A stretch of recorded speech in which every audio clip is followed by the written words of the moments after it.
ketiga pasangan calon atau paslon wali kota dan wakil wali kota Cimahi periode 2024-2029 mengadakan kunjungan silaturahim ke Pondok Pesantren Baitul Izzah, Cipageran, Cimahi Utara untuk bertemu dengan warga Lembaga Dakwah Islam Indonesia atau LDI Kota Cimahi. Secara bergiliran, pasangan Ngatiana Aditya hadir pada 19 Oktober 2024, disusul Bilal Mulyana pada 22 Oktober 2024, dan Dik Batia Setiawan mengunjungi pada 31 Oktober 2024. Kunjungan ini merupakan bagian dari rangkaian sosialisasi visi dan misi para kandidat kepada masyarakat Cimahi. Pengurus Ponpes Baitul Izzah bersama jajaran DPD LDI Kota Cimahi memberikan sambutan hangat kepada ketiga pasangan calon. Dwi Hartono selaku Ketua DPD LDI Kota Cimahi menegaskan pentingnya kunjungan ini mengingat peran strategis LDI dalam mendukung program pemerintah khususnya di Kota Cimahi. Tentang kehadiran mereka paslon ini ke LDI ini memang sangat-sangat kita perlukan. Karena bagaimanapun kita itu adalah suatu organisasi yang memang dalam program kerjanya harus ada andil untuk pemerintah ini. Tentunya kalau di Cimahi ya berarti kita pemerintah Kota Cimahi. Dengan adanya para paslon ini datang ke sini, maka kita jadi tahu mereka itu visi misinya seperti apa. Kemudian program kerjanya seperti apa. Nah, pada saat nanti, pastikan nanti di antara tiga ini ada salah satu pasti ada yang jadi, insya Allah. Nah, begitu mereka yang jadi ini terus kemudian memimpin Kota Cimahi, dengan sendirinya kita sudah tahu, oh visi misinya dari pasangan ini seperti ini, program kerjanya seperti ini. Kita tinggal mengkolaborasikan program LDII yang relevan dengan program ini yang mana. Nah, kita kolaborasikan, biar jadi nanti kita ada kontribusi kepada pemerintah, juga ada imbal baliknya pemerintah terhadap program-program LDI, dan ini memang menjadi tanggung jawab bersama, bukan hanya pemerintah, bukan hanya organisasi saja, tapi harus sama-sama kita kerjasama. Dalam paparannya, pasangan Ngatiana Aditya mengusung 3 pilar utama, yakni pembangunan, kemajuan kesejahteraan, dan infrastruktur dengan fokus pada bidang kesehatan dan pendidikan. Untuk mempersiapkan SDM unggul menghadapi Indonesia Emas 2045.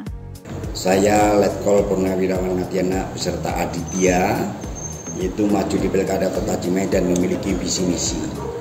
Visi misi saya yang paling utama adalah salah satunya kita bagaimana dengan visi misi kita mantap, yaitu maju, agamis, nyaman, teladan, ya, kemudian aman dan produktif.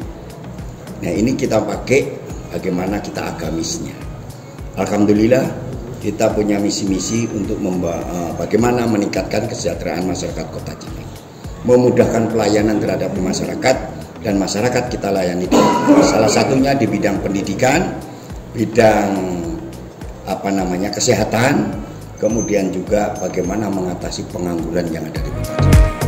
Dan memberikan, yaitu membangun sumber daya manusia agar siap di tahun 2045 menghadapi Indonesia Emas. Itu adalah kita siapkan sejak dini sumber daya manusianya yang siap pakai untuk tahun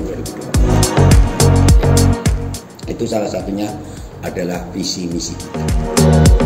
Bagaimana kesejahteraan masyarakat kita berikan, bidang pendidikan, kesehatan maupun dengan mengatasi pengangguran.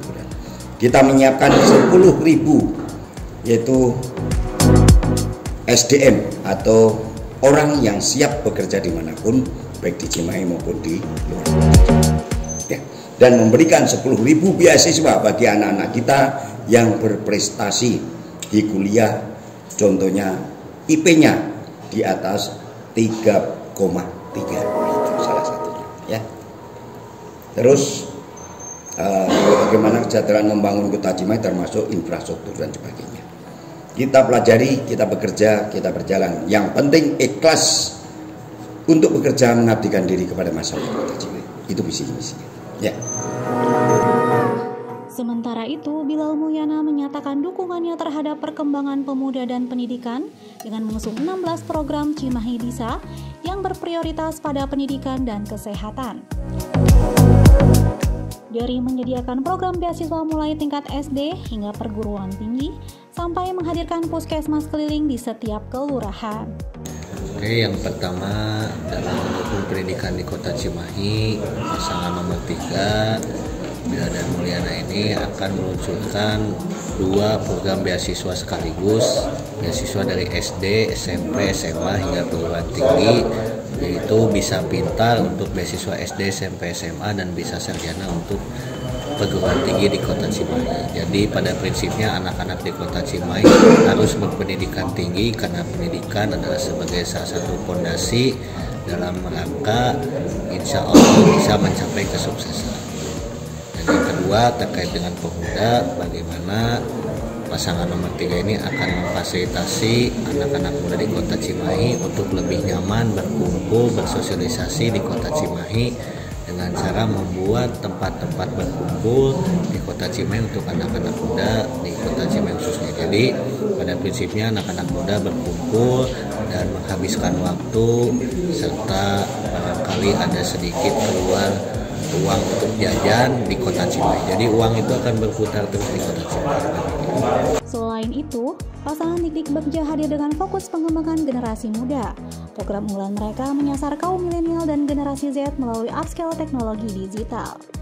Dalam konteks pemudaan dan teknologi ini adalah 2 hal yang saling berkaitan.